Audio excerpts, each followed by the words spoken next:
right, this is a shout out to Lyle, one of our customers, and Lyle owns a beautiful fiberglass Casita travel trailer and lives in Texas. And I hear it's warm down there. Lyle wants to know, how well will these iFiXiFi spring casings for Dometic refrigerator freezers, how well will they last up in the heat?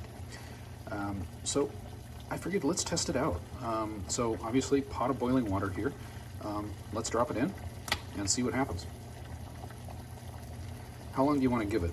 I think 10-15 seconds should be reasonable to demonstrate that these iFiXiFi replacement parts, I really think, are made and engineered better than the manufacturer.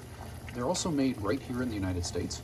I also wanted to point out that we send them out in biodegradable, compostable packaging because we love camping in our beautiful, unspoiled environment as much as you do. So I'm just trying to figure out how to do this without burning myself. But I think that's enough time in boiling water, and let's just take it out. And I wanted to show you that this really has, I don't know if you can see that, but it is as sturdy as if it were at refrigerator or room temperature. There's a little bit of give, but I tell you, it's just as sturdy as it was at room temperature. So Lyle, thanks for the excellent question, and thanks for giving us an opportunity to prove our philosophy of making happy campers no matter where you live in the United States. Thanks very much.